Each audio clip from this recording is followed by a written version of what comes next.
Baik, Ibu ulangi ya, ini Ibu rekam. Oke, bismillahirrahmanirrahim. Assalamualaikum warahmatullahi wabarakatuh. Selamat siang semuanya, mahasiswa semester 3. Waalaikumsalam warahmatullahi wabarakatuh. Mahasiswa program studi S1 Keperawatan semester 3 ya. Jadi kesempatan ini Ibu akan menyampaikan asuhan keperawatan pada sistem reproduksi. Ya, kita tahu bersama kalau kita bicara asuhan keperawatan berarti kita bicara tentang proses keperawatan ya. Proses keperawatan terdiri dari ada 5 ya, pengkajian. Ya, kita nanti belajar tentang mengkaji tentang sistem reproduksi, kemudian diagnosa keperawatan apa aja yang bisa kita tegakkan pada pasien dengan gangguan sistem reproduksi ya, perencanaannya bagaimana ya. Kalian sudah tahu ya kalau kita itu kiblatnya sekarang untuk menegakkan diagnosa, merencanakan tindakan keperawatan atau kolaborasi atau tindakan mandiri atau terapeutik itu kita menggunakan acuan kita adalah SDKI ya, sudah tahu ya, SDKI dari PPNI ya. Ya kalau diagnosa SDKI, kalau perencanaan itu PSIKI, kalau tujuan itu tujuan dan kriteria itu SLKI ya. Dan pasti kalian sudah punya bukunya semua ya. Pastikan kalian punya bukunya semua karena itu ibaratnya kitab ya, kitab kalian sebagai mahasiswa dan sebagai perawat ya. Seperti itu. Kemudian dokumentasi. Nah, nanti kita belajar tentang dokumentasi asuhan keperawatan. Nah, untuk pengkajiannya di sini ya. Untuk pengkajiannya ini, jadi pengkajiannya Ibu kasih kalian dasar-dasarnya dulu di Word ya. Jadi nanti ketika kalian profesi, kalian berada di stase atau departemen maternitas, kalian akan berhadapan dengan format ini gitu ya. Nah, ini formatnya. Jadi kita fokus di sini patologi. Patologi. Ketiga kan gangguan reproduksi perempuan ya. Nah, itu. Nah, pengkajian dilakukan pada tanggal ya, tanggal berapa? Saat kalian mengkaji itu tanggal berapa? Ya harus jelas. Misalnya tanggal sekarang hari ini tanggal kalian mengkaji tanggal 2 September ya. 2021. Jam berapa kalian melaksanakan pengkajian itu ya? Jadi kalian mengkaji itu kalian mulainya jam berapa? Misalnya habis lagi dinas pagi, habis operan, ya setelah operan mungkin jam 8.30 kunjungan ke pasien mau melakukan, karena pasiennya pasien baru kalian terima dari bangsal, habis operan kalian ketemu pasien jam 8.30 ya dimulai ya. Nama kalian namanya siapa? Misalnya namanya Dwi ya. Oke. Pengkajian pertama, pengkajiannya identitas dulu ya, identitasnya inisial klien ya. Jadi jangan tulis nama pasien ya, karena kita privasi ya. Jadi kalau bisa inisial, nggak boleh nama pasien. Inisial kalau pateritas berarti pasiennya perempuan ya, nyonya berarti. Kalau dia belum menikah, nona. Karena kalau pasien gangguan sistem reproduksi ini nggak harus ibu-ibu, karena bisa jadi anak remaja ya. Kalau dia ada gangguan menstruasi, nah itu juga bagian dari patologi reproduksi. Ya, kemudian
Ya, kita lanjutkan ya. Mohon maaf ada gangguan tadi.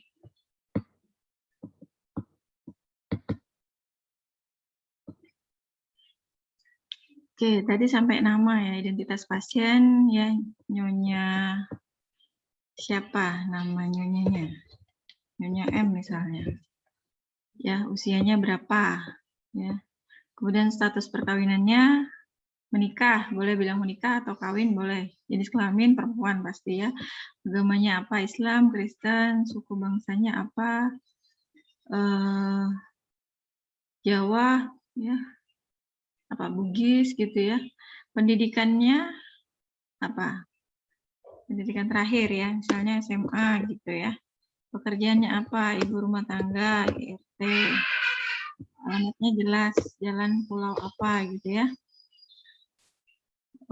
Kemudian masuk rumah sakitnya tanggal berapa ya? Tanggal berapa, jam berapa masuk rumah sakit. Berarti kalau masuk rumah sakit itu dia diterima di IGD itu jam berapa? Ya, misalnya kemarin dia masuknya jadi 1 September misalnya jam berapa? Nah, kemarin ditanyakan ke pasiennya jam 12 dia masuknya kemarin. Untuk nomor register cantumkan nomor register di awal 3 digit ya. Misalnya 234 3 digit terakhir pakai kode ini XXX aja ya. Jadi tidak boleh juga mencantumkan register pasien semuanya ya. Karena ini juga bagian privasi pasien.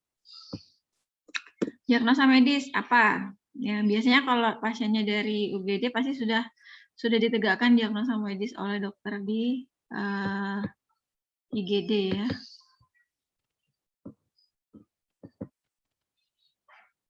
Misalnya apa? Kalian mau apa pasiennya diagnosa medisnya? Misalnya disminol misalnya. Ya, atau dia mioma uteri misalnya boleh. Keluhan utama apa? Keluhan utama itu bukan keluhan saat dia masuk rumah sakit, ya itu sudah berbeda karena keluhan saat dia masuk rumah sakit dengan kamu kaji itu sudah pasti sudah berubah. Jadi keluhan utama itu keluhan saat kamu kaji, ya. Saat kamu kaji, kamu katakan Bapak apa yang paling Bapak rasakan sekarang, ya. Atau Bapak saat ini apa yang dikeluhkan gitu ya pertanyaannya. Misalnya klien terus tulisan kalian di sini harus seperti ini, klien mengatakan ya karena apa? Keluhan itu adalah sifatnya subjektif ya. Klien mengatakan ya, sifatnya subjektif. Ya, jadi hanya pasien yang bisa merasakan ya. Untuk objektifnya paling kalian bisa menilai raut wajahnya ya. Kalau dia meringis nilainya berapa, skalanya berapa, kan ada teorinya ya untuk wajah ya. Skalanya berapa, ringan, sedang, berat gitu ya. Kemudian riwayat kesehatan sekarang. Nah, riwayat kesehatan sekarang itu kamu ceritakan ya. Nah, setelah kalian masih di keluhan utama ya. Keluhan utama itu harus satu aja ya. Keluhan utama itu satu. Yang kalian tulis itu satu. Yang paling dirasakan. Perut misalnya.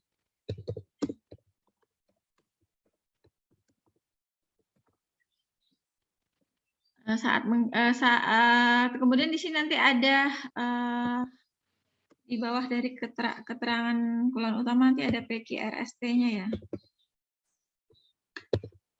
Kalian sudah tahu kan PQRST ya? Ya, jadi di mana letak nyerinya ya, kualitasnya gimana ya, durasinya ya, apa yang paling memberatkan nyerinya ya, apa yang memperingan nyerinya itu kalian jelaskan di bawah dari keluhan utamanya. Lanjut di riwayat kesehatan sekarang. Nah, ini kalian ceritakan awal mula dia mengalami gejala itu atau muncul sakitnya itu kapan. Ceritalah pasiennya. Dari rumah, Bu. Dari rumah, Sus, gitu ya. Saya sakit, perut sudah seminggu misalnya. Atau dia cerita dari zaman-zaman sebelumnya setiap dia menstruasi mesti sakit perutnya misalnya. Sakitnya nanti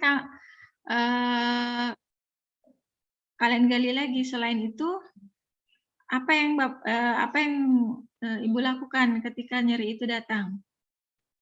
ya selama ini gitu ya. Sudah kemana aja dia berobat gitu ya. Mungkin dia cerita sudah ada yang dikonsumsi gitu ya. Nah, itu diceritakan ya di riwayat kesehatan sekarang. Ya. Jadi mulai dari muncul gejala itu sampai dia masuk rumah sakit sampai saat ini kalian kaji ketemu dia. Kemudian riwayat kesehatan keluarga ya. Riwayat kesehatan keluarga boleh ditanya apakah keluarganya, ibunya, kalau riwayat kesehatan keluarga itu bicara keturunan ya, berarti yang kalian tanya itu bukan suaminya, bukan, nggak ada hubungan. Yang kalian tanyakan itu ibunya ya atau neneknya gitu ya.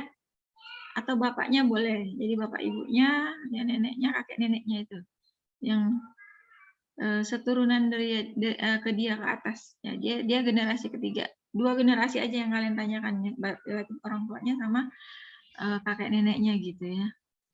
Tanyakan apakah ada sakit yang sama seperti dia gitu. Kemudian genogram ya. Genogram pernah tahu seperti apa bentuknya? Pernah nggak kalian belajar pengkajian seperti ini? Belum, genogram belum tahu ya. Genogram itu nanti kalian bikin seperti pohon. Jadi nanti ada, kalau laki-laki itu kotak, kalau perempuan itu lingkaran gitu ya. Kemudian ada garis yang menghubungkan, ya. Kemudian anaknya berapa nanti seperti itu. Ya nanti aja dibahasin di genogram, kalian nanti pasti tahu.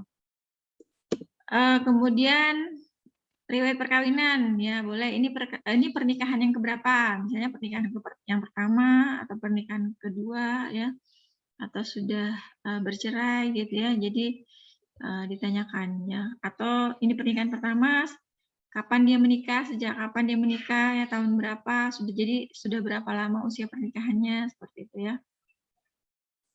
Nah kalau posisinya pasiennya lagi hamil, nah kebetulan pasiennya misalnya lagi hamil, berarti kalian wajib tanya tentang riwayat kehamilan yang sekarang. Ya, berapa kali periksa hamilnya, ya, apakah ada keluhan di kehamilannya yang ini, apa keluhannya, ya kalian tanyakan. Nah, kemudian masuk di tabel ini, ya, tabel riwayat persalinan yang lalu. Ya, misalnya anaknya udah 3, misalnya anaknya udah banyak nih pasiennya 3. Ditanyakan anak yang pertama tuh lahir tahun berapa, ya. Misalnya anak pertama lahir tahun 2008 misalnya. Anak kedua misalnya 2010, ya jaraknya 2 tahun ceritanya. Anak ketiga 2012. Nah, tanyakan tipe persalinannya seperti apa waktu itu. Ya, misalnya anak pertama normal, persalinan normal. Ya, anak kedua ternyata dengan tindakan seksosesaria ya, sesar.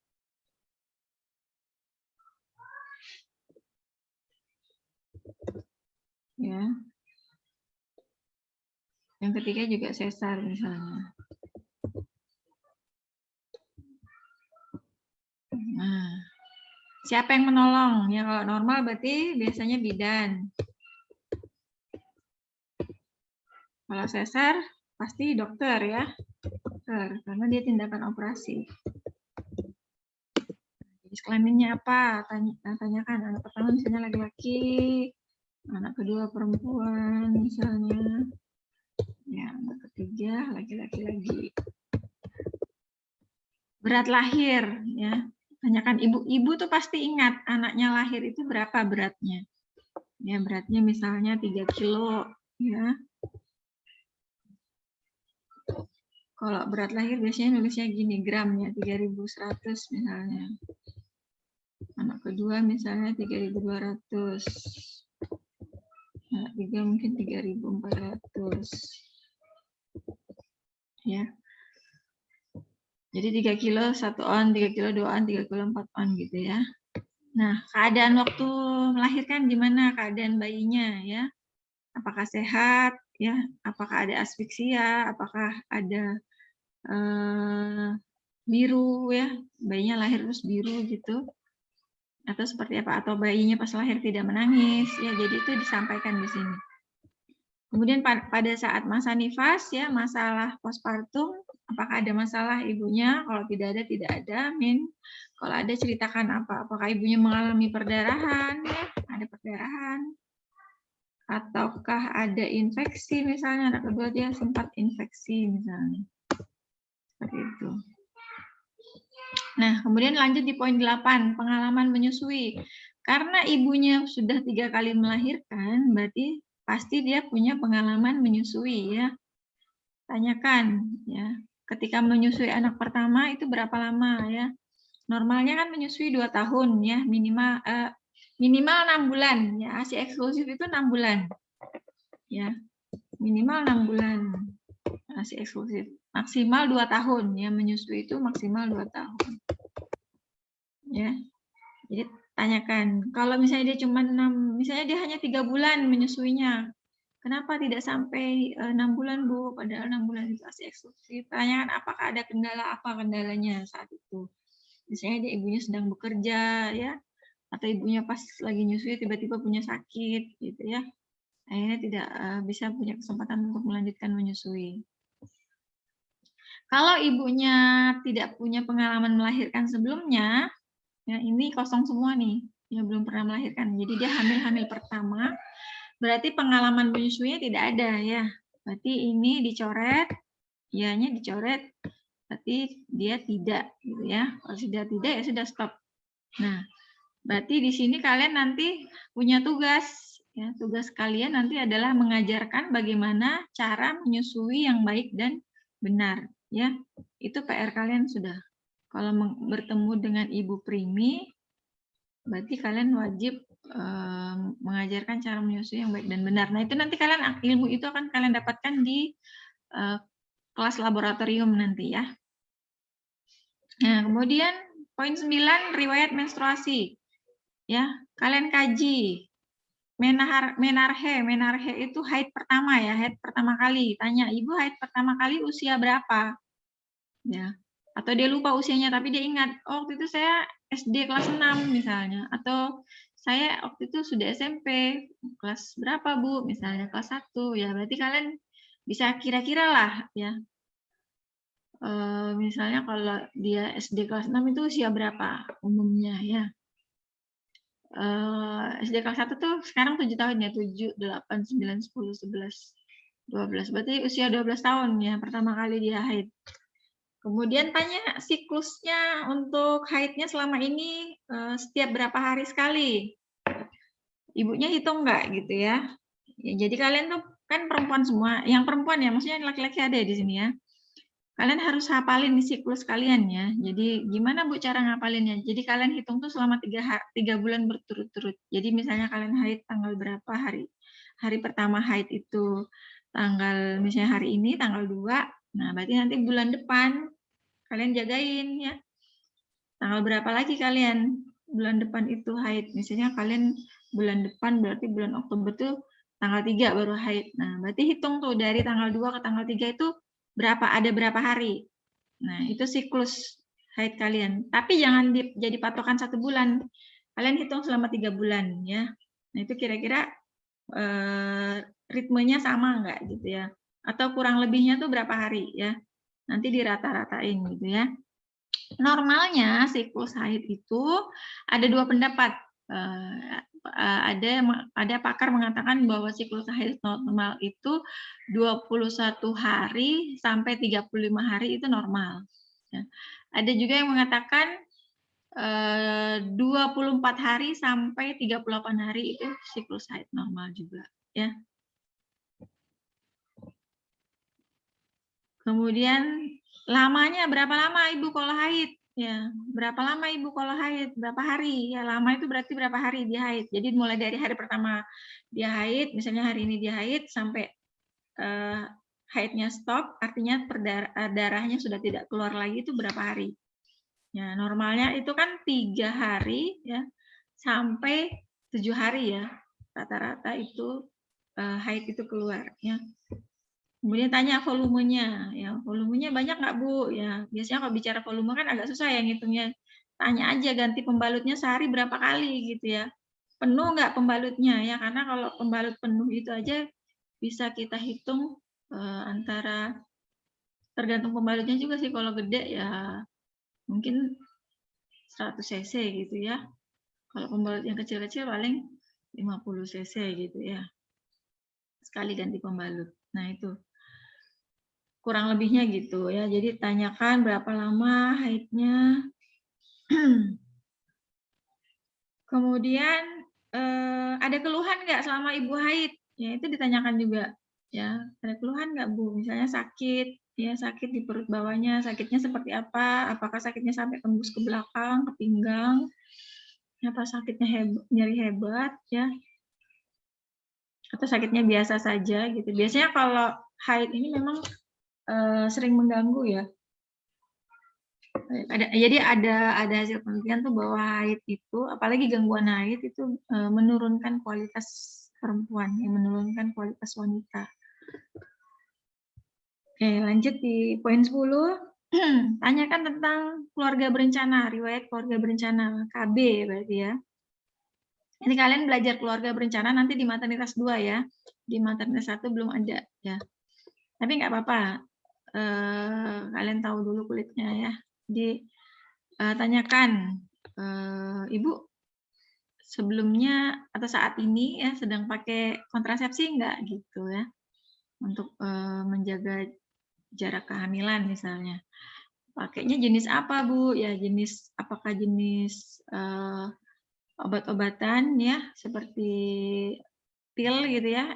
Yang itu kan apa obat-obatan hormon ya, estrogen, ya isinya estrogen, progesteron ya.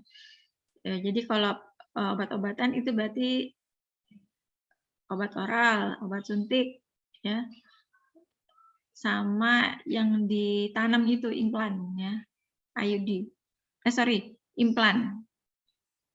Itu ada kandungan hormonnya. Apakah Bapak Ibu pakai itu ataukah Ibu pakai IUD yang dipasang, payung yang dipasangkan di dalam rahim?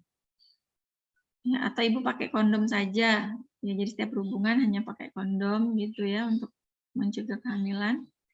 Atau Ibu pakai apa gitu ya. Kemudian tanyakan berapa lama Ibu sudah pakai itu ya, jenis kontrasepsi itu. Alasan Ibu menggunakan itu apa?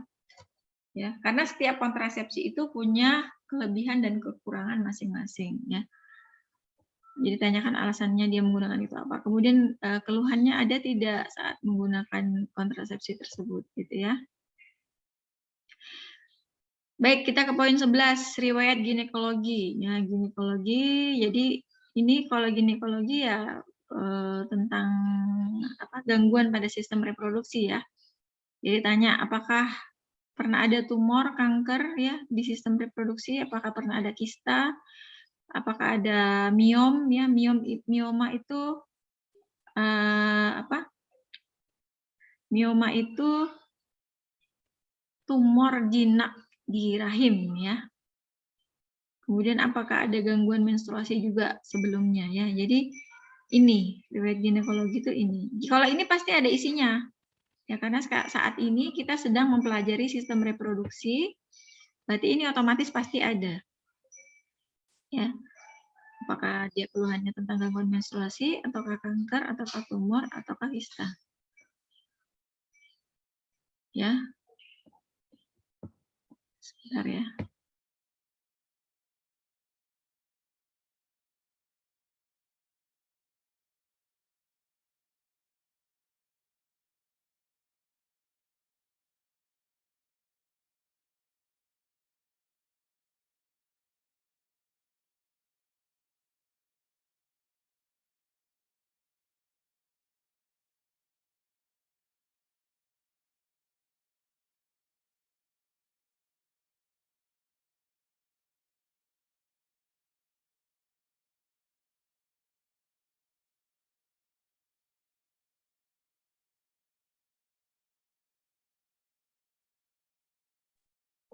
Baik, kita lanjutkan. Ya, karena ini kita lagi mengkaji tentang gangguan sistem reproduksi, berarti ada ya, poin ini pasti ada. Entah itu pasiennya mungkin karena ada keluhan tentang menstruasinya, atau ada kistanya, miomnya, kankernya, atau tumornya gitu ya. Oke, masuk di C, data psikososial ekonomi ya. Jadi kaji tentang psikologisnya, sosialnya, ekonominya ya. Saat ini gimana perasaan Ibu ya? Jadi psikologisnya ditanya apakah ibunya ada merasa HDR, harga diri rendah ya, atau merasa tidak berdaya, atau sedih ya, berduka ya. Untuk sosialnya kalian tanyakan gimana hubungannya dengan tetangganya ya, hubungan dengan masyarakat. Jadi sosial itu hubungannya dengan masyarakat ya. Apakah dia rajin mengikuti pertemuan apa? Arisan kah? Kalau ibu-ibu arisan ya, atau PKK seperti itu ya. Jadi dikaji apakah sosialnya itu bagus ibunya. Ekonominya ya tanyakan juga gimana untuk keadaan ekonomi di keluarga ibu, gimana, apakah ibu sudah merasa cukup ya atau kekurangan gitu ya. Apakah sudah sesuai ya dengan keinginan ibu untuk ekonomi ya, dari segi ekonomi seperti itu.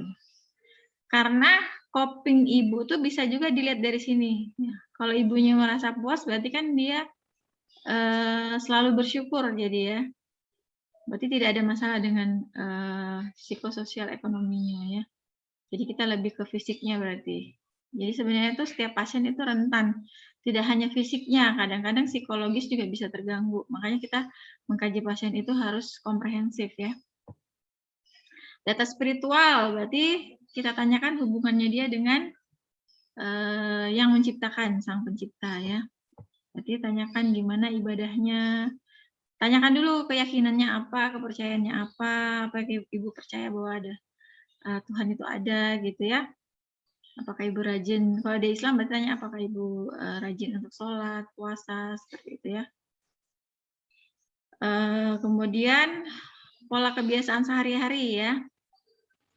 Nah ini terkait pertama ada nutrisi, makan minum ya, kaji sebelum sakit ya, atau pada saat di rumah seperti apa makan minumnya ya, berapa kali sehari ya, apa saja yang dimakan gitu ya, minumnya tuh berapa liter ya setiap hari, berapa gelas ya.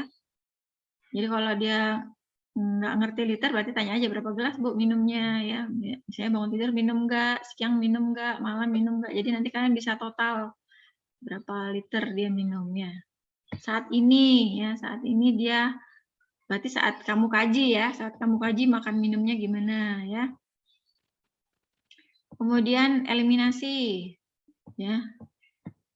Saat ini gimana eliminasinya ya? Di rumah gimana? Saat ini gimana? Apakah pakai terpasang kateter ya? Kalau terpasang kateter kalian punya kewajiban untuk menghitung ya. Hitung. Saat membuang urinnya hitung berapa yang kalian buang. Kemudian istirahat dan tidur. Dikaji ya, istirahat dan tidur, berapa jam, kalau sebelum sakit berapa jam tidurnya, saat ini gimana kualitas tidurnya. Apakah merasa kurang tidur ya? Karena apa kurang tidurnya ya?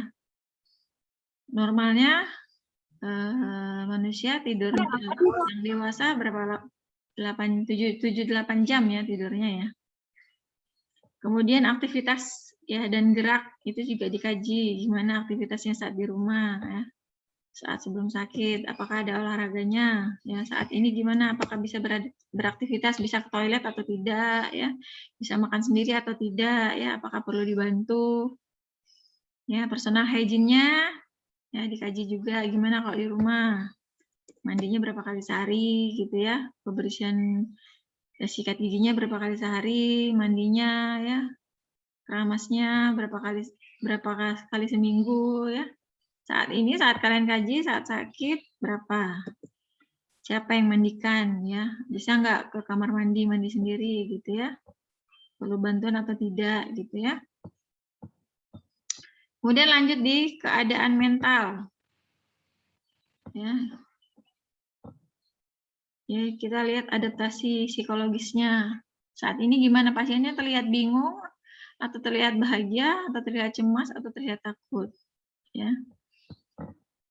Kalau pasiennya lagi hamil, tanyakan apakah hamilnya ini hamil yang diinginkan ya, atau hamil yang sudah direncanakan oleh suami, keluarga, seperti itu. atau tidak direncanakan kehamilannya atau tidak diinginkan ya. Itu mempengaruhi keadaan mentalnya pasiennya. Kemudian kalau memang kehamilan ini tidak direncanakan, apakah diterima? Ya, kehamilan ini apakah diterima? Biasanya kan, ya saya kebobolan gitu ya. Sudah pakai kontrasepsi tapi ternyata hamil. Ya sudahlah, saya terima aja lah, namanya juga rezeki, takdir dari Allah misalnya gitu. Berarti tidak direncanakan tapi diterima ya. Kehamilannya diterima, berarti tidak ada tindakan untuk mengakhiri kehamilannya gitu ya. Kemudian pola hidup yang meningkatkan risiko kehamilan ya, dikaji apakah gaya hidupnya, apakah suka merokok ibunya, apakah suka minum-minum beralkohol, karena ini bisa mengganggu pertumbuhan janin ya, karena ditakutkan nanti janinnya bisa jadi cacat ya kalau ibunya merokok, minum alkohol, apalagi menggunakan zat-zat adiktif ya, atau diet ketat, nanti kan nutrisinya jadi kurang untuk janinnya ya. Apakah pasiennya ada minum obat-obat tertentu, nah itu bahaya juga ya kalau tanpa resep dokter ya, jadi harus dengan resep dokter. Ya, jadi selama hamil itu betul-betul dijaga untuk pola makan ya, obat-obatannya, jadi tidak boleh sembarangan mengkonsumsi. Kemudian persiapan kehamilan ya. Ya kalau ini kalau pasiennya hamil ya, kalau pasiennya nggak hamil berarti tidak perlu ditanyakan. Ini misalnya kalau pasiennya hamil berarti jadi pasiennya ini sakit tapi lagi hamil ya. Misalnya pasiennya lagi hipertensi, ya, tekanan darahnya tinggi misalnya, tapi kondisinya lagi hamil, itu juga bagian dari gangguan sistem reproduksi. Nah, ditanyakan persiapan kehamilannya mulai dari senam hamil, pernah senam nggak selama hamil ya? Senam hamil ini kan persiapan untuk persalinan ya, untuk menjaga stamina juga. Kemudian tanyakan rencana melahirkan nanti di mana Ibu? Kira-kira di rumah sakit, apakah di puskesmas saja? Ya, atau mau di mana ya? Perlengkapan kebutuhan bayi dan ibu apakah sudah dipersiapkan ya? Ya. Misalnya sudah membeli baju bayi, peralatan bayi, yang lainnya banyak ya Teteh Bengek untuk perlengkapan kebutuhan bayi ya, mulai dari mungkin bak mandinya, misalnya kalau anak pertama ya, tempat tidurnya gitu ya, dan lain-lain. Kemudian kesiapan mental ibu dan keluarga ya, itu tadi. Kalau dia kehamilannya direncanakan pasti kan kondisinya bahagia ya, berbeda, pasti bahagia, semua menerima gitu ya. Berbeda kalau kehamilan ini tidak diinginkan ya, jadi kesiapan mentalnya mungkin belum siap gitu ya. Kemudian tanyakan apakah ibu tahu tentang tanda-tanda persalinan ya. Kemudian kalau ada nyeri datang ya, HIS ya namanya, nyeri persalinan itu namanya HIS. Apakah ibu tahu gimana cara mengatasinya? Ya kalau ibunya sudah pernah melahirkan, sebelumnya sudah pernah punya pengalaman melahirkan, berarti ibunya mungkin sedikit tidaknya Pak sudah tahu gimana tanda-tanda persalinan dan gimana mengatasi nyeri ya. Kalau mungkin ibunya ini hamil yang pertama, ibu-ibu primi, ya primi itu maksudnya kehamilan pertama ya. Itu masih belum tahu. Nah, kalian punya kewajiban untuk menyampaikan ya. Berarti kalian health education nanti ya. Jadi nanti ada penegakan diagnosa keperawatan ya, nanti di analisa data pasti muncul ini pasien tidak tahu tentang tanda-tanda persalinan. Ya, kalian mengatakan tidak tahu tanda-tanda persalinan. Jadi nanti diagnosanya pasti kurang pengetahuan ya, pasiennya kurang pengetahuan. Jadi kalian wajib menyampaikan health edukasi tentang tanda-tanda persalinan dan bagaimana mengatasi nyeri ketika persalinan itu nanti ada. HIS itu datang gitu ya.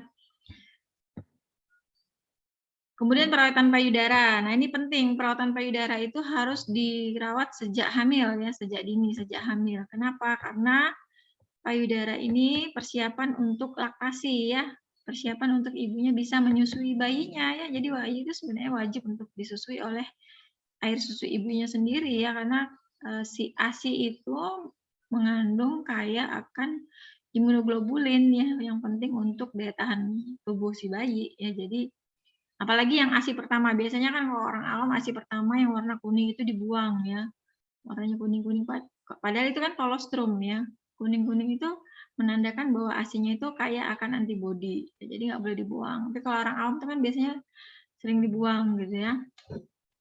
Nah, yang paling kita khawatirkan itu pada saat perawatan payudara pada ibu hamil itu perhatikan putingnya ya.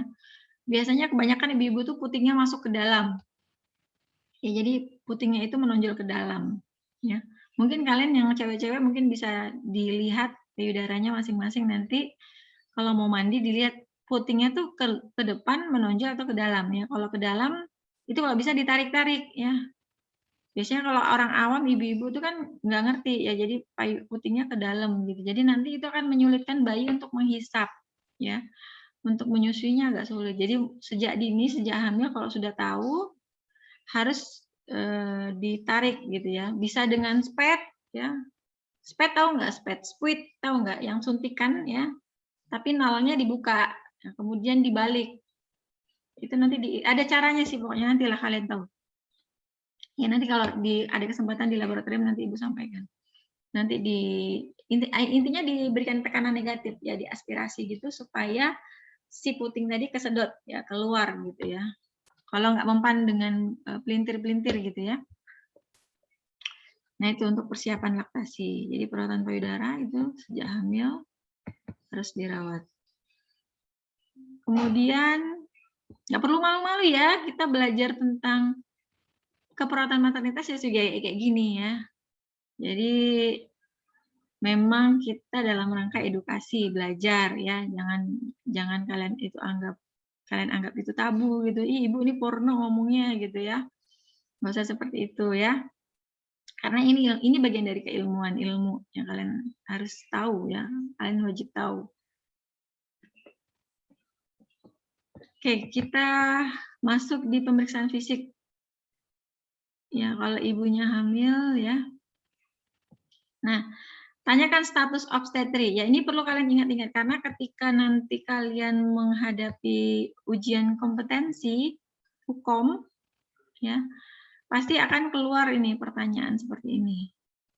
Tentang GPA ini, GPA. Jadi kalian harus ini setiap mengkaji, setiap masuk di ruang maternitas ini udah di luar kepala apa itu GPA ya. Status obstetrik ya, status obstetrik. G itu gravida. Gravida itu hamil ya. Berarti hamil yang keberapa ibunya? Misalnya ini hamil yang pertama berarti enggak sih, kita sesuaikan dengan tabel tadi ya. Ibunya sudah melahirkan 3 kali. Berarti ibunya saat ini hamil, berarti sudah 4 kali ibunya ya. Kan anaknya sudah lahir 3 tadi. Ya kan? Ingat nggak yang di atas tadi? Nah, saat ini ibunya lagi hamil, berarti G-nya G4. Jadi ibunya sudah pernah hamil 4 kali. Sama yang sekarang nih lagi hamil, berarti yang keempat. Terus dia sudah melahirkan sudah 3 kali. Jadi 3 tambah 1, 4 ya. Paham ya sampai sini? P-nya itu partus. Partus itu persalinan atau melahirkan. Jadi ibunya sudah melahirkan berapa kali ya, yuk? Sudah 3 kali. Ya kan tadi anaknya 3 kan tadi, lahir tahun 2008, 2010, 2012 tadi kan. Nah, berarti ibunya sudah partus melahirkan 3 kali. A-nya ini abortus. Ya. Tadi kan saat pengkajian ibunya nggak pernah bilang kalau dia pernah abortus ya. Abortus itu tahu ya, mengakhiri kehamilan ya sebelum waktunya, abortus. Ibunya tidak pernah abortus berarti A0.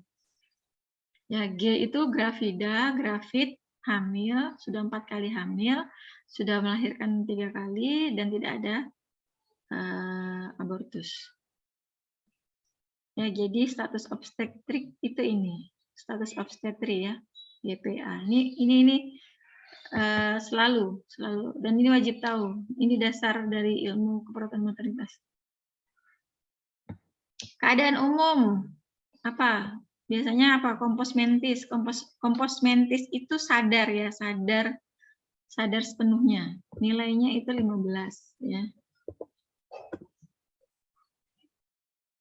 Biasanya di sini keadaan umum biasanya di sini sebut baik misalnya atau lemah ya kalau pasiennya lemah. kesadarannya kompos mentis, ya. Biasanya disingkat CM gitu, kompos mentis. GCS-nya 15 gitu ya. BB berarti berat badan, tinggi badan pasien berapa. Kemudian jangan lupa hitung IMT-nya. Ya, karena ini kaitannya dengan nutrisi nanti. Kalau ternyata ibunya tinggi badan dan berat badan tidak ideal, tidak normal, berarti kalian wajib ada diagnosa keperawatan ya. Diagnosa tentang kelebihan berat badan ada. Defisit nutrisi ada ya. Jadi patokannya tuh dari sini. Ya. Dari berat badan, tinggi badan, dan IMT ini. Tanda vital, jangan lupa dikaji tanda vitalnya ya. Mulai dari tekanan darahnya berapa, mmHg, nadinya berapa kali dalam 1 menit, suhunya berapa derajat Celcius, pernapasannya berapa kali dalam 1 menit ya. Kemudian pemeriksaan fisik selanjutnya yaitu mulai dari kepala ya, head to toe, berarti dari kepala sampai kaki. Kepalanya ada rambut ya. Distribusi rambut, warna rambutnya apa, hitam kah, putih kah, apakah ada rontok kah, ya, apakah ada botak, apakah ada kutu, nah itu disampaikan di sini. Kulit kepalanya juga dilihat, apakah bersih, kotor, apakah ada ketombe gitu ya, apakah dipalpasi juga ya kepala itu, apakah ada massa, ya, benjolan, ya massa ya. Wajahnya dilihat, kalau ibu hamil biasanya wajahnya ada hiperpigmentasi ya, jadi ada bintik-bintik gitu ya.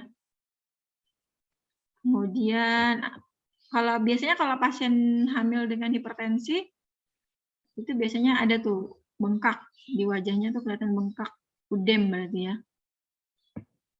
Matanya dikaji ya, apakah simetris kanan dan kiri. Ya, apakah bisa melihat ya. Dari jarak pandang berapa ya, apakah bisa membaca. Mulutnya dikaji gimana, apakah ada luka, apakah bersih, kotor ya. Apakah ada kerusakan pada gigi. Bibirnya kering atau jadi melihat kesehatan pasien itu bisa dari bibir ya. Kalau terlihat pucat, nah, pasiennya mungkin saja bisa anemis. Nah, kalau di mata ini juga bisa nih, di skleranya atau konjungtivanya, perhatikan. Misalnya kalau ada kuning, berarti skleranya ekterik. Ya. Konjungtivanya kalau pucat berarti anemis. Ya, pasien berarti ibunya mungkin ada anemia. Bibir juga gitu. Bibir itu kalau dilihat pucat berarti pasiennya kemungkinan anemia. Kalau merah, normalnya merah pink gitu ya, pink segar gitu berarti normal. Atau kering, bibirnya kering berarti dia dehidrasi misalnya ibunya. Bibir kering. Kemudian yang paling parah itu kalau kelihatan bibirnya biru ya, kebiru-biruan berarti apa? Kekurangan oksigen gitu ya.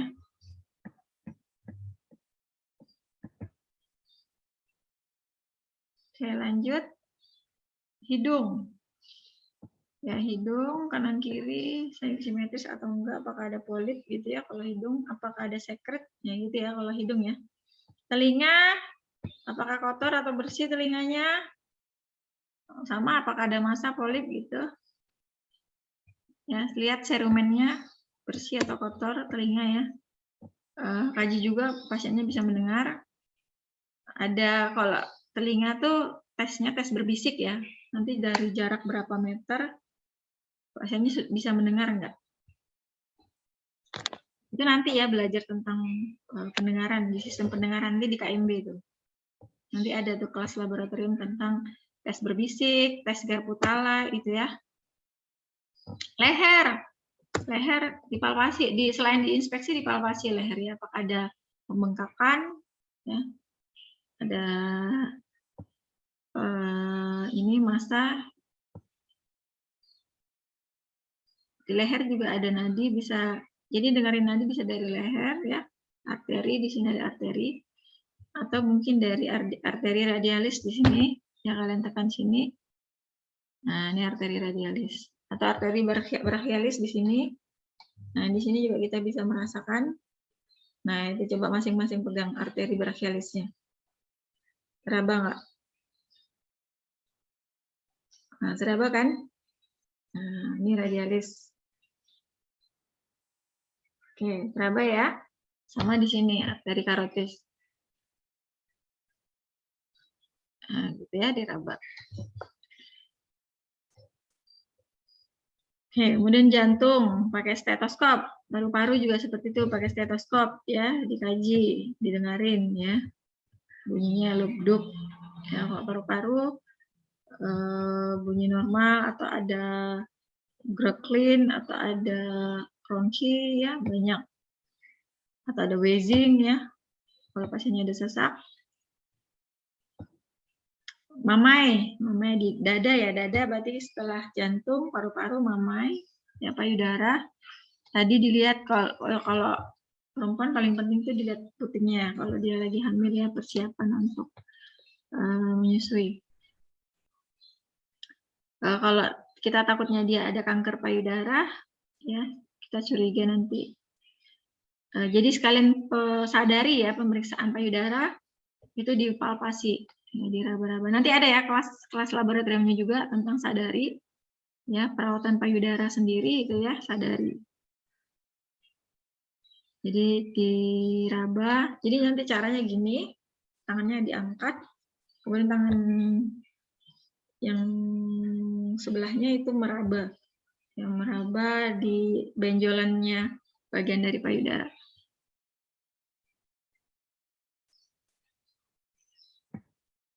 Kemudian Leopold. Nah, ini Leopold ini agak sulit juga. Jadi Leopold ini harus ada kelas laboratoriumnya. Ya, Leopold 1. Jadi Leopold itu palpasi.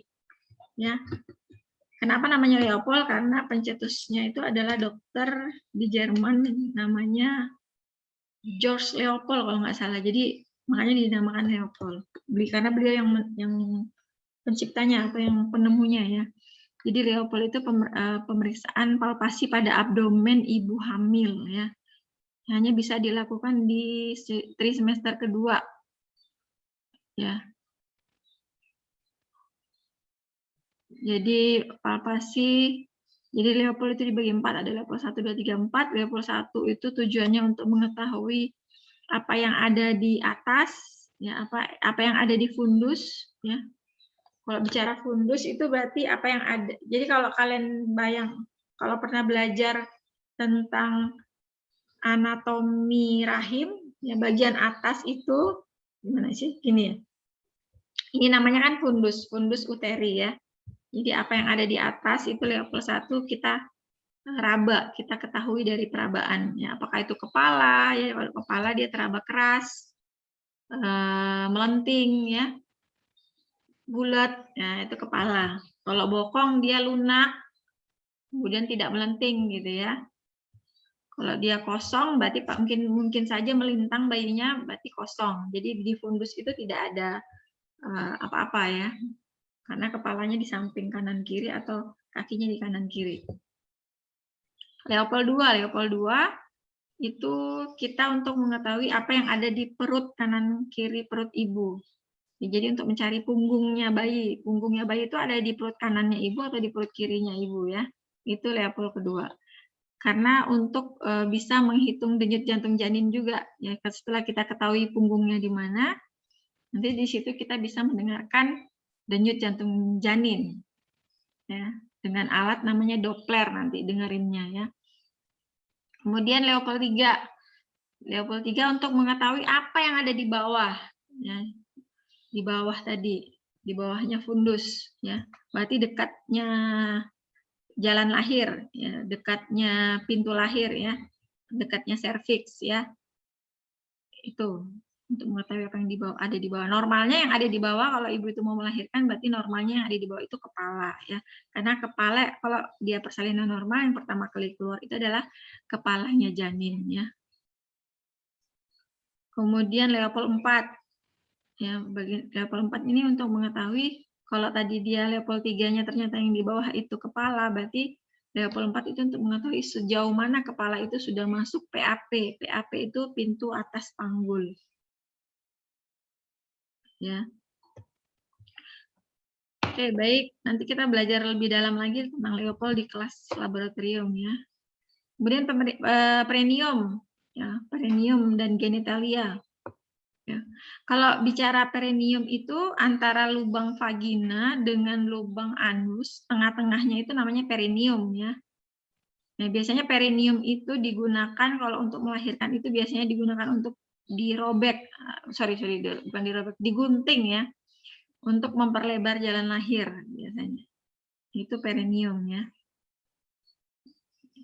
Oke, di sini kita kaji vaginanya, apakah ada varises, ya berarti kita lakukan inspeksi. Kemudian apakah ada keputihan, ya, apakah pasiennya ada mengeluh keputihan, tanyakan keputihannya warna apa, ya, apakah bau, apakah membuat gatal, gitu ya. Kemudian tanyakan hemoroidnya, hemoroid, apakah ibunya punya hemoroid, ya. Ya boleh juga sih kita inspeksi, palpasi, ya, hemoroidnya, berarti kita masukkan pakai handscoon dulu ya, baru masukkan tangan gitu ya, diraba gitu, anusnya masukkan jari ke dalam anus itu, diraba apakah ada benjolan, ya itu hemoroid. Ya, hemoroid itu pelebaran pembuluh darah di rektum atau anus ya. Nah, kalau ada masalahnya, entah dari varises vagina atau dari keputihan atau hemoroid, tanyakan sudah berapa lama. Apakah menimbulkan nyeri, nyerinya sudah berapa lama ya. Ekstremitas, oke, kita masuk di ekstremitas. Ya, kalau ekstremitas itu ada dua, ada ekstremitas atas dan ekstremitas bawah. Kalau ekstremitas kalian tahu ya, ekstremitas itu yang terjauh dari organ, bagian tubuh yang terjauh dari jantung ya. Berarti kalau atas ada tangan, kanan dan kiri. Kalau bawah, ekstremitas bawah berarti kaki, kanan dan kiri ya. Nah, jadi dicek apakah ada edema, apakah ada varises ya. Kalau ekstremitas atas itu jarang. Ya, yang paling sering itu biasanya ekstremitas bawah, apakah ada edema. Ya kalau pasien-pasiennya hipertensi, preeklamsi itu hipertensi pada ibu hamil ya. Jadi ini pasti ada edema ya kalau ibu-ibu hipertensi, preeklamsi tadi. Ya. Bisa juga ada varises, ya varises di ekstremitas bawah. Ya, varises tahu ya, pecahnya pembuluh darah ya di bawah kulit ya. Kemudian refleks patella. Ya, refleks patella kalian tahu ya, kita pakai palu ya, palu bukan palu-palu yang pukul paku, bukan ya, palu hammer apa? Ya, untuk refleks patella. Jadi refleks patella bisa di sini ya kan, bisa di lutut ya. Nanti ada tekniknya bagaimana menggunakan hammer untuk refleks patella. Nanti kalau untuk di sistem persyarafan juga nanti kalian belajar juga. Penata laksanaan. Nah, biasanya ini kita lihat terapi dari dokter ya. Jadi nanti kalian masukkan misalnya pasiennya dapat apa? Dapat obat apa, dapat vitamin apa, kalian masukkan semua di sini. Ya.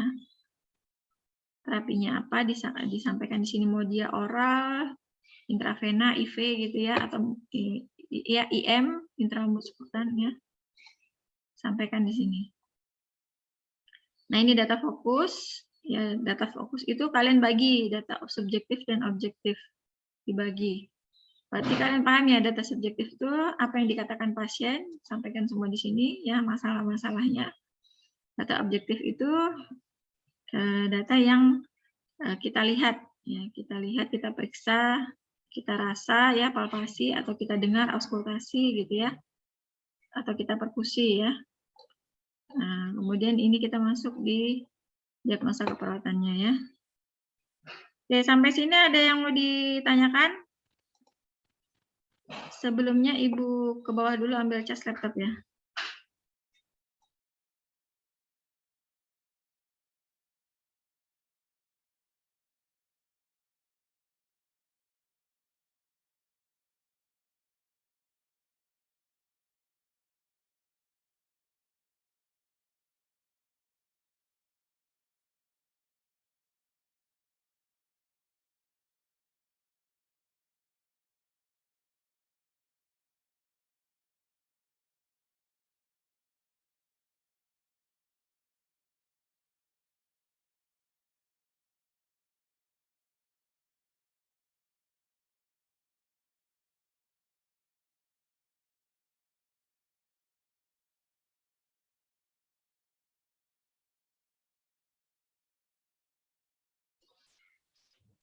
Oke, baik, silakan.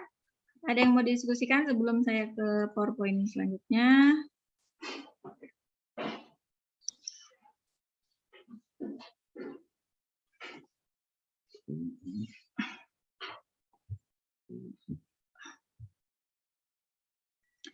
Oke, atau nanti ya pertanyaannya ya, Ibu lanjutin ya.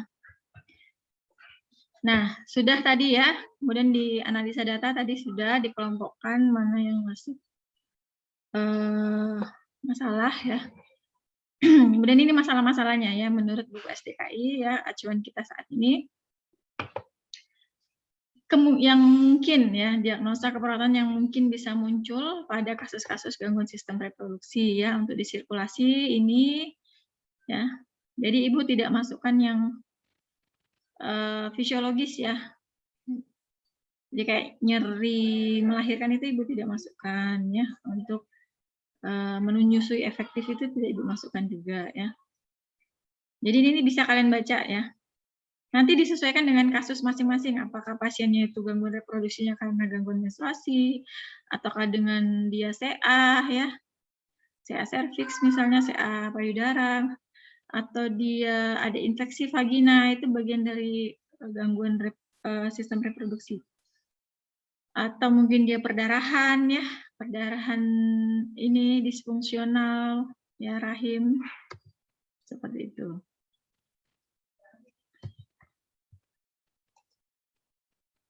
Nah, ini juga masih lanjut ya, kategori lingkungan, integritas ego, psikologis, subkategori integritas ego juga ya. Oh ya, ini sama ya. Kemudian kategori perilaku, subkategorinya kebersihan diri ya.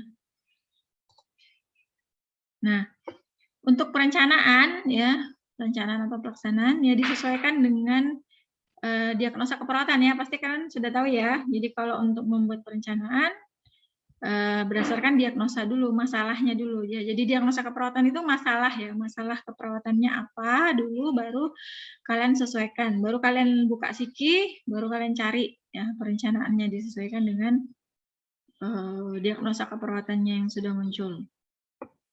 Ya, nah ini Ibu contohkan beberapa perencanaan yang mungkin bisa digunakan ya. Misalnya ini kasus neoplasia ya, neoplasia itu kasus ini. Neo itu kan baru, plasia jadi jaringan baru yang tumbuh. Jadi kayak kasus-kasus CA, serviks gitu ya, kanker. Jadi neoplasia ini bisa ganas, bisa jinak ya. Jadi neoplasia maligna atau neoplasia benigna gitu ya. Tumor ya, kita bicara tumor ya, neoplasia itu jaringan baru. Jadi perencanaannya ya berfokus pada upaya pemulihan ya, pengukuran tekanan darah, pemberian IV ya, karena di sini pasien ini pasti kemoterapi di sini ya. Kalau ada lukanya berarti kita lihat drain ya, drain itu berarti pengeluaran cairan pada lukanya ya, di tempat insisi itu ya. Kemudian lukanya sering diganti ya, harus sering-sering ganti. Misalnya kalau dia pasiennya CA payudara misalnya ya.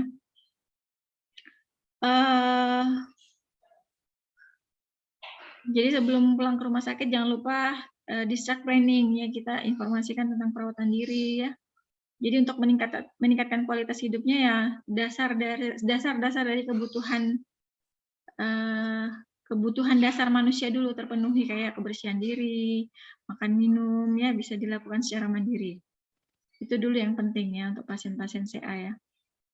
Dukungan keluarga itu juga paling penting ya, orang-orang terdekat ya, kemudian petugas kesehatan. Kemudian lakukan pendidikan kesehatan ya untuk menanggulangi masalah tentang gangguan konsep diri ya, karena kalau pasien-pasien kanker itu atau pasien-pasien tumor juga pasti psikologisnya pasti mungkin terganggu ya.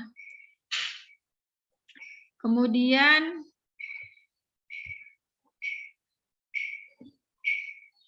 misalnya ini kasus yang kedua ya, contoh kasus tentang perdarahan uterus disfungsional. Ya, jadi ada perdarahan tapi dia bukan perdarahan yang normal. Kalau yang normal kan dia haid, ya, menstruasi ya.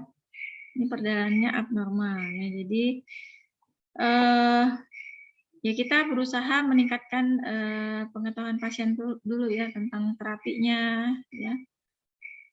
Perkiraan mungkin dia akan sembuh ya. Kemudian upaya mengetahui penyebab dari penyakitnya. Kemudian mungkin dia bisa jaga pola makannya dulu untuk sementara, diet ya. Kemudian kalau ada yang nyeri bisa kita lakukan kompres panas atau kompres dingin ya. Kalau olahraga juga olahraga yang kecil-kecil ya, paling ringan olahraga ringan itu adalah jalan kaki ya. Kemudian kita kurangi kecemasannya ya. Nah, yang paling penting juga di sini adalah dukungan keluarga dan dukungan dari tim kesehatan ya. Nah, kemudian evaluasi ya. Kalau pasien-pasien infeksi yang mungkin dengan infeksi vagina gitu ya. Nah, infeksi ini evaluasinya harapannya adalah pasiennya sembuh ya, nyerinya hilang ya. Demam bengkaknya hilang karena kita tahu kalau infeksi itu kan KDRT ya. Tahu nggak KDRT?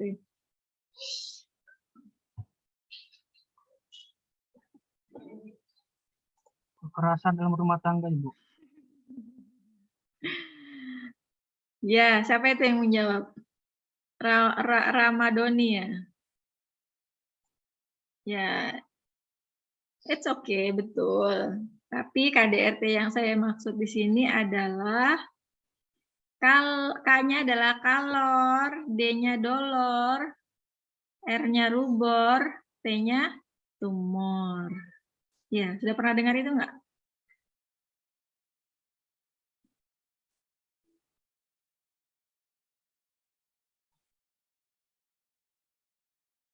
Belum pernah, Ibu. Belum pernah.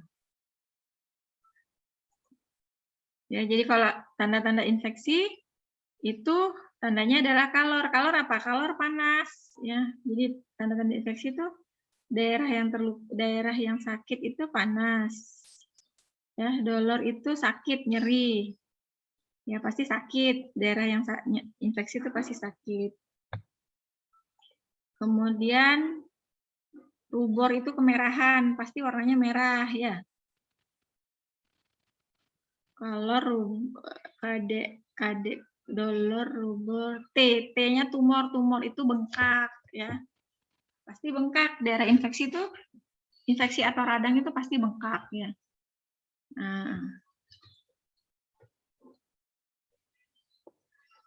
Nah, itu harapannya kalau evaluasinya untuk pasien dengan gangguan sistem reproduksi yang infeksi, nah itu bengkaknya hilang ya, nyerinya hilang, dolornya hilang ya.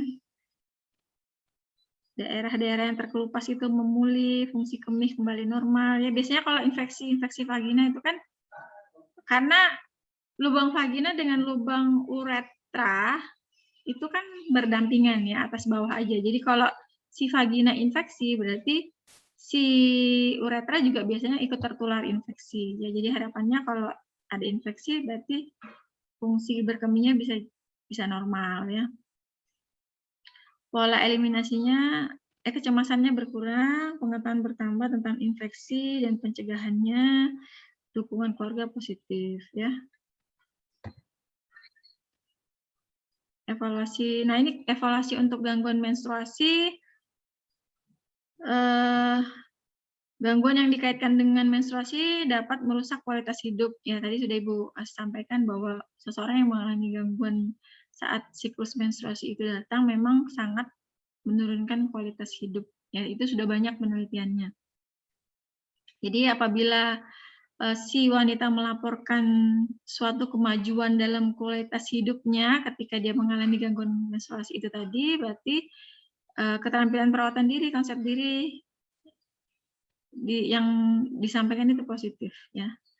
Nah, maka dapat dikatakan bahwa perawatan kita itu perawatan kita itu berhasil ya atau efektif ya. Nah, Jadi intinya evaluasinya adalah diharapkan dari kesemuanya ya, dari gangguan dari sistem reproduksi itu, diharapkan pasien merasa puas dengan keputusan untuk terapinya dan merasa tenang karena banyak dukungan. Ya, jadi seseorang itu sakit di samping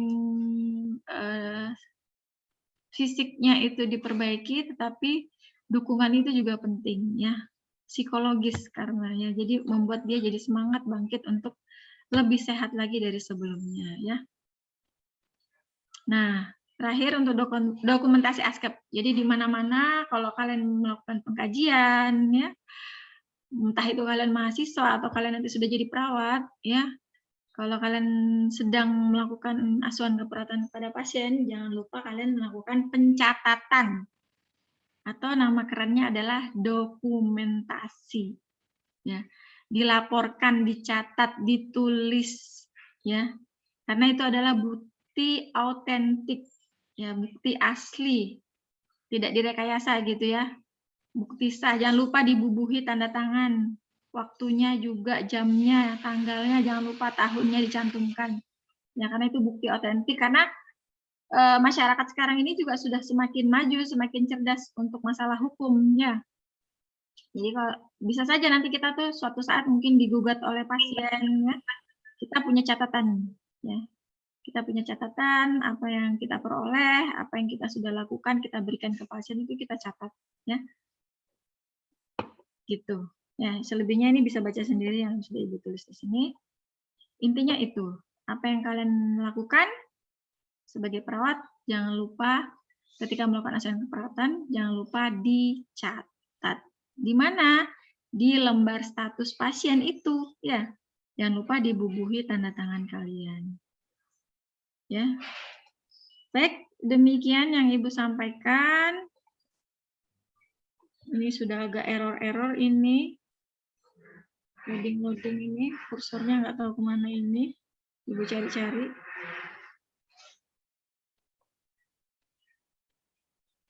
Oke. Oke, sampai sini ada yang mau didiskusikan? Banyak ya? Mohon izin masuk, Ibu. Ya, silakan. Rizky. Di kolom chat ini, Bu, ada beberapa pertanyaan. Oh, Izinkan gitu ya. saya Ya, buat ya. Izinkan Ya, saya membacakan, boleh, Bu? Ya. Oke. Ini ada pertanyaan dari Yusnia, Ibu. Pertanyaannya, bagaimana dengan kasus seseorang yang menstruasinya terjadi 2-3 kali dalam sebulan, Ibu? Apakah hal itu bisa dikatakan normal atau tidak, Ibu? Terima kasih. Oke, baik. Terima kasih pertanyaannya. Ya, bagus ya. Itu pengalaman pribadi atau pengalaman teman? Nah, kalau sudah seperti itu sudah gangguan siklus menstruasi ya. Kalau ini gimana sih tadi sebulan ya terjadi. Iya, Ibu, sebulan. Bulan. Jadi 2-3 kali dalam. Nah, sebulan ya. Berarti kan siklusnya pendek sekali. Padahal siklus minimal itu 21 hari. Ya, jadi setiap 21 hari haid. Setiap 21 hari lagi lah haid. Itu sudah siklus terpendek. Nah, kalau sebulan dibagi 3 itu berapa hari berarti? 10 hari aja berarti ya. Setiap 10 hari dia haid, 10 hari dia haid. Nah, atau setiap 15 hari dia haid, ya kan? 2 kali tadi kan, 2 kali sampai 3 kali. Nah, itu berarti kalian wajib untuk ke konsultasi ya, karena ini penyimpangan ya. Jadi yang lebih berhak itu adalah obsgin ya. Spesialis ginekologi ya. Kalian harus dapat terapi di situ. Entah itu terapi hormon ya. Jadi atau dicari penyebab lainnya kalian di situ ya. Jadi takutnya itu si sel bisa jadi ovarium itu cepat memproduksi atau ada hormon yang memang cepat kerjanya pada tubuh kalian. Jadi respon tubuh orang kan beda-beda tuh. Nanti mungkin dicek dulu hormon estrogen itu berapa kadarnya di dalam tubuh kalian ya. Siapa Yusnita ya? Mana Yusnita? Ya, Bu. Nah, Yusnita cek dulu ya. Yusnia kok Yusnita. Sorry. Maaf ya Yusnia. Dari mana Yusnia? Dari KTT, Bu. Oh, lagi di KTT ya? Iya, Bu. Nah, itu di KTT ada nggak sih spesialis obsgyn? Wah, ngeremehin banget. Nggak ada kayaknya, Bu. Nggak ada? Waduh, kasihan ya kalau hamil di sana nggak bisa USG dong. Iya, nggak punya dokter spesialis obsgyn. Wah, itu PR tuh buat bupatinya. Siapa tuh bupatinya sekarang? Harus menghadirkan spesialis obsgyn ya, sangat butuh banget. Saya aja kalau hamil nggak tenang kalau nggak USG gitu ya. Pengen nengok terus gimana nih keadaan janinku, baik-baik aja apa gimana, apakah ada kelainan apa gimana. Itu kan pasti kita butuh ya. Ya gitu ya Yusnia ya, harus diperiksakan ya. Itu atau gaya hidupmu kamu perbaiki deh, kamu jangan makan ayam-ayam, minyak-minyak ya. Harus lebih ke natural. Jadi terapi nutrisi itu tuh penting untuk meningkatkan kesehatan ya. Sudah saya buktikan sendiri. Jadi ya kalau bisa pola makanmu aja kamu atur kalau memang nggak ada dokter obsgyn di situ. Ya. Baik, Ibu. Terima kasih, Bu. Sebulan gitu kamu terapi nutrisi makan. Maksudnya menghindari minyak-minyak ya, yang digoreng-goreng, santan-santan tuh hindari dulu. Ya lebih ke natural. Jadi sayur direbus aja ya, telur direbus. Ya, jadi jangan telur digoreng. Ayam direbus gitu. Ya. Saya aja sekarang lagi terapi nutrisi. Alhamdulillah berat badan saya turun 7 kilo ya dalam 1 bulan. Dan itu banyak efek ke kesehatannya banyak ya. Ya, pertanyaan selanjutnya ada nggak nih di chat, kolom chat? Ini ada, ini yang siapa dulu yang bertanya di kolom chat? Mira atau siapa nih? Saya jawab Mira dulu ya. Mohon maaf izin bertanya Ibu, apa penyebab orang ibu hamil mengalami hipertensi? Apakah ada hubungannya dengan riwayat keracunan kandungan? Oke, baik.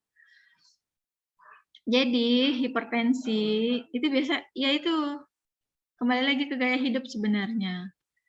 Ya, jadi orang hipertensi itu apa yang kelebihan apa dia? Mungkin dia suka makan yang asin-asin, ya yang tinggi natrium, ya. Ya lebih ke gaya hidup ya. Bukan keracunan kehamilan, ya mungkin itu keracunan kehamilan bahasa awam sih sebenarnya. Hipertensi kehamilan. Atau biasa juga sih respon tubuh dari wanita itu berbeda-beda ya untuk merespon kehamilannya. Ya, ada yang jadi hamil itu kan biasanya apa ya? Respon tubuh tuh ada kadang yang menganggap hamil itu temennya normal. Ada yang menganggap tubuhnya tuh menganggap hamil itu janin itu musuhnya gitu. Benda asing, makanya diserang gitu. Makanya jadi muncullah hipertensi ya, preeklamsi itu tadi ya. Makanya kadang dibilang keracunan kehamilan itu tadi. Gitu ya. Siapa nih Mira? Gimana ya? Puas ya Mira? Baik Ibu, terima kasih atas jawabannya. Ya, kemudian Mirda, mohon maaf izin bertanya Ibu, ketika seorang menstruasi 2 kali dalam sebulan, apakah memungkinkan mendapatkan bayi kembar ketika hamil Ibu? Ini harus ya sama aja nih sama pertanyaan yang si Yusnia ya. Itu siklusnya abnormal ya, kalau sebulan 2 kali berarti 15 hari sekali kalian haid ya. Itu harus ke dokter ya, harus terapi hormonal dulu ya. Dicek dulu kadar hormon estrogen kalian itu seperti apa ya. Jadi harus konsultasi ke ginekologi ya. Siapa tadi tuh? Mirda ya. Baik Bu, terima kasih jawabannya. Ya. Terus mohon maaf izin bertanya Ibu, ketika seseorang pada kehamilan pertama itu persalinannya sesar, apakah pada kehamilan kedua dapat melakukan persalinan normal? Terima kasih Bu. Baik, terima kasih pertanyaannya Resti. Ya, pertanyaan yang kritis ya. Ya semuanya pertanyaannya kritis-kritis kok. Jadi harus gitu ya, harus penasaran ya sama ilmu tuh. Apalagi punya pengalaman, saudara, kakak, adik, teman, tetangga, harus penasaran. Kenapa dia seperti itu? Cari tahu ya. Tanya gitu ya. Itu namanya orang berpikir kritis. Jadi gini ya Resti, kalau hamil pertama sesar, kalau hamil kedua normal itu jarang ya.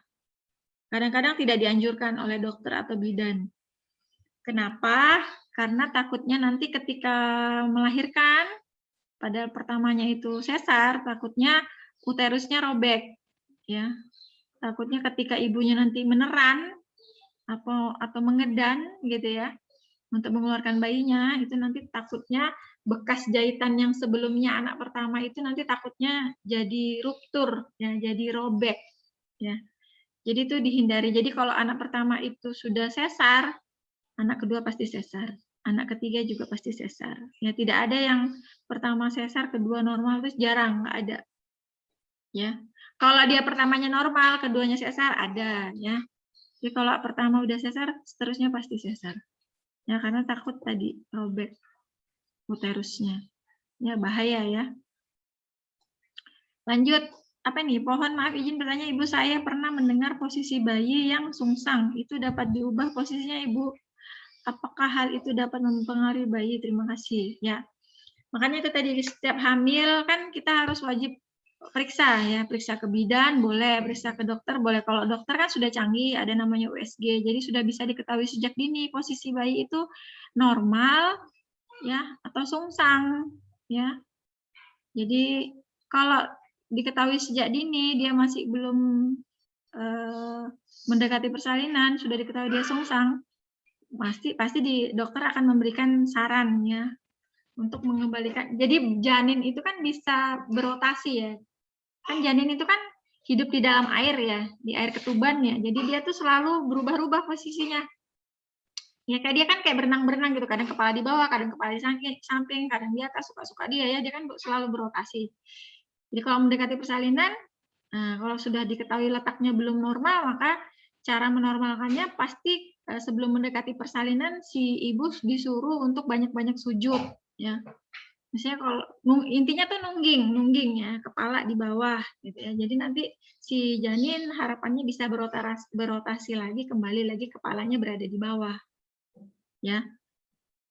Boleh nungging atau sholat ya. Sholat itu dilamain sujudnya gitu. Atau ngepel pakai metode lama ya. Metode orang desa itu kalau ngepelnya pakai kain langsung ke lantai kan pasti posisinya nungging gitu ya. Nah itu sarannya itu nanti insya Allah si janin pasti kembali rotasinya berputar lagi dia ya. Ini pertanyaan dari Resti. Oh 2 kali nanya Resti ya. Begitu ya Resti ya. Ya baik Ibu. Ada juga satu pertanyaan lagi nih Bu. Oh ada Ini lagi. pengalaman ya. Teman saya dulu SMA pernah cerita ke saya itu kalau dia udah gak menstruasi selama 7 bulan, tapi dia takut Bu untuk ngasih tahu keluarganya. Itu kira-kira ada apa ya Bu? Terima kasih. Baik, bagus pertanyaannya Resti ya. Resti banyak banget pertanyaan Resti. Dan kritis ya, bagus. Resti untuk tidak haid selama 7 bulan ya. Itu sebenarnya wajib diperiksakan ya. Jadi kalau tidak haid itu kan curiganya mungkin hamil. Tapi karena sudah 7 bulan, perutnya membesar tidak? Kalau tidak, berat badannya gimana? Karena berat badan juga mempengaruhi seseorang untuk tidak haid. Ya, obesitas itu sangat mempengaruhi siklus haid. Ya, karena lemak-lemak yang banyak di dalam tubuh itu bisa menghambat ovarium untuk berkembang dengan baik. Ya. Pas temanmu itu obesitas nggak? Berat badannya berapa? Yang dari fisik yang saya lihat ya Bu itu normal aja, tidak terlalu berat. kemungkinan itu ada di 60 kilo dengan tinggi badan sekitar 150-an ke atas, 156 kemungkinan. Terus kondisi perutnya juga nggak besar, Bu. Sampai lulus SMA tuh masih memang normal orangnya. Tapi sebelumnya pernah haid. Sebelumnya dia pernah haid kan? Iya, pernah, Ibu. Oh ya, berarti dia amenorrhea sekunder. Berarti dia ada yang orang tidak haid amenorrhea primer. Jadi dia tidak haid dari awal. Ternyata apa? Ternyata ini vaginanya tertutup gitu ya. Jadi akhirnya darah yang mau keluar itu tidak bisa lewat, ya tidak bisa keluar. Itu amenorrhea itu berarti tidak haid ya. Nah ini amenorrhea sekunder 7 bulan tidak haid padahal sebelumnya pernah haid. Saran saya kalau dia tidak obesitas, kalau dia juga bukan hamil, berarti mungkin ada penyebab lain ya. Jadi kalau seperti itu berarti dia harus periksa. Ya, jadi untuk diperiksa kadar hormonnya gitu ya. Harus di USG juga gimana anatomi, struktur anatomi dari organ reproduksi internanya ya. Itu juga harus dilihat. Jadi dia wajib ke dokter spesialis obsgin ya, Resti ya. Ya, baik Ibu, terima kasih atas jawabannya. Iya, sama-sama. Ada lagi yang mau bertanya?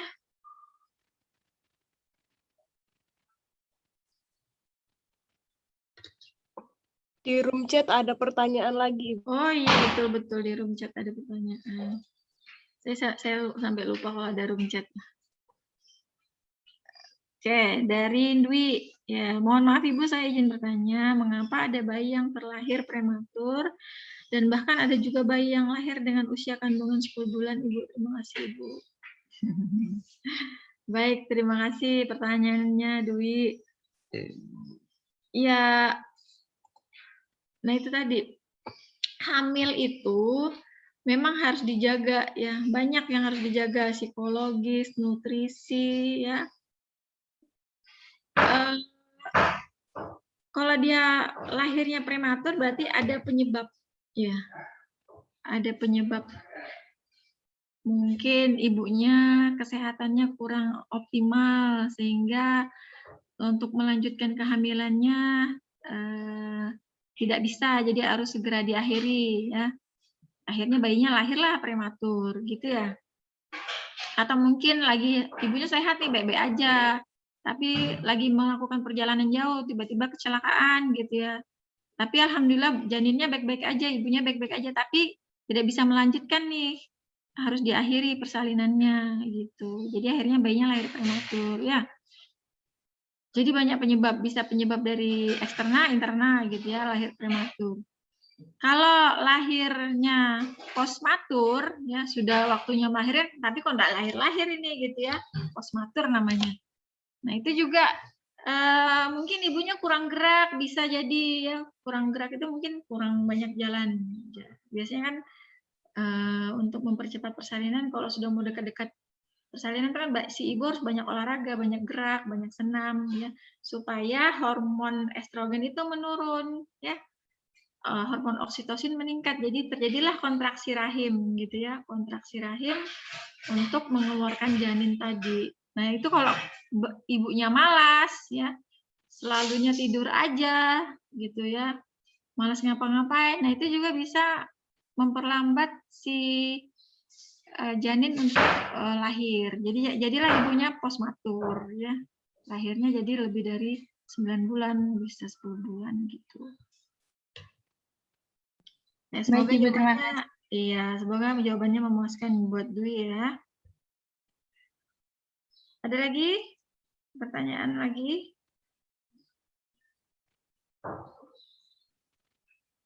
Mohon izin bertanya, Ibu. Silakan. Ibu, saya mau bertanya, pertanyaan saya pernah dengar kasus BBLR. Nah, pertanyaan saya, apakah kasus BBLR ini dapat dideteksi dari kehamilan, Ibu, sejak kehamilan? BBLR itu kan berat badan janin. BBLR berat badan lahir rendah. BBLR. Jadi bayinya lahir berat badannya kurang dari 2.500 gram. Ya, atau kurang dari 3.000 lah, 3.000 gram. Normalnya 3.000 itu udah normal, berat lahir normal. Kalau udah di bawah itu berarti dia berat lahirnya rendah. Ya. Biasanya berat lahir rendah itu sering terjadi pada bayi yang prematur, ya, jadi belum matur, tapi sudah dilahirkan. Jadi pertanyaanmu tuh sama dengan si siapa tadi tuh? Resti ya, nah, sama dengan Resti ya. Tentang prematur. Ya, jadi BBLR itu terjadi pada ibu-ibu dengan melahirkannya prematur. Jadi anaknya tuh pasti BBLR, berat janin lahirnya rendah, berat badan lahir rendah. Untuk kalau mendeteksi berat janin tuh sejak hamil sudah bisa dari USG tuh usia kehamilan sudah bisa dideteksi. Janinnya saat itu beratnya berapa sudah terdeteksi, bisa dideteksi. Dengan pemeriksaan Leopold pun sudah bisa dideteksi. Dengan kita mengetahui usia kehamilan itu ada rumusnya, ada hitung-hitungannya. Dari kita mengetahui TVU-nya berapa, tinggi fundus uterinya berapa, nanti ada rumusnya, rumus McDonald itu nanti kita bisa tahu bahwa janin itu saat itu beratnya berapa gram. Ya, jadi sejak hamil sudah bisa dideteksi. Berat janin itu berapa di dalam rahim itu sudah bisa terdeteksi sejak dini. Gitu ya, Tiara ya tadi, Tiara Damayanti ya. Baik Ibu, terima kasih atas jawabannya. Ya, sama-sama. Ada lagi yang lain? Saya Ibu. Citra. Saya ingin bertanya Ibu, salah satu gejala kista yaitu haid tidak teratur Ibu. Jadi pertanyaan Ibu, kenapa haid tidak teratur ini menjadi alasan terjadinya kista di ovarium, Ibu? Ya, betul. Pertanyaannya bagus, Citra ya. Jadi, gangguan siklus menstruasi itu ya terjadi karena ovarium ya. Jadi kan di ovarium itu selain di rahim itu nanti akan ada namanya penebalan dinding endometrium ya. Jadi dinding di dalam rahim itu namanya endometrium. Itu setiap bulannya pasti menebal. Ya, menebal itu maksudnya supaya bisa terjadi ketika ada kehamilan, ada implantasi di situ, si rahim ini sudah siap gitu ya. Makanya kalau tidak ada implantasi, tidak ada penanaman embrio, maka dinding rahim itu nanti akan lepas atau luruh ya, maka jadilah haid gitu ya. Nah, di samping rahim bagian dalam endometrium itu mempersiapkan diri untuk persiapan kehamilan, sambil menunggu ovum itu keluar ya. Ovulasi namanya. Jadi pelepasan ovum di dalam ovarium namanya ovulasi. Jadi ketika ada gangguan, jadi ovarium itu kan pabriknya dalam memproduksi telur, sel telur, ovum ya. Ovum itu sel telur perempuan ya. Pabriknya namanya ovarium. Jadi pabrik menghasilkan telur atau sel telur atau ovum itu kan adanya di ovarium ya.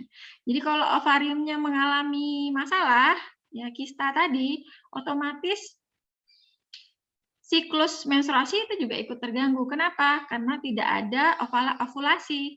Ya, karena perkembangan ovum terganggu.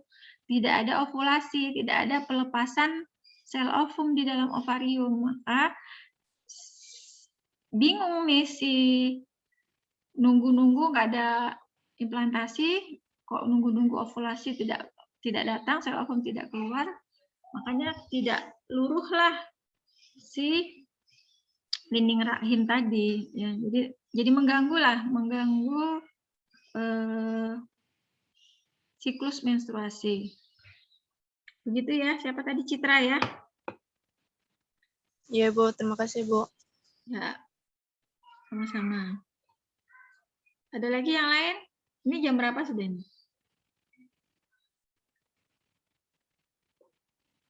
Sipen jam berapa nih? Udah habis ya? Ini kayaknya sudah mulai error ini Zoom-nya maksudnya udah mulai macet-macet ya. Nanti next pertemuan Ibu nanti akan mengajarkan tentang tren tentang tren isu tentang maternitas, kemudian tentang asuhan keperawatan pada ibu postnatal atau masa nifas. Ya, di next jadwal. Di next jadwal berikutnya itu apa? Tentang diskusi ya, Ibu sebagai fasilitator ya. Oke, ada lagi yang mau didiskusikan sebelum Ibu akhiri?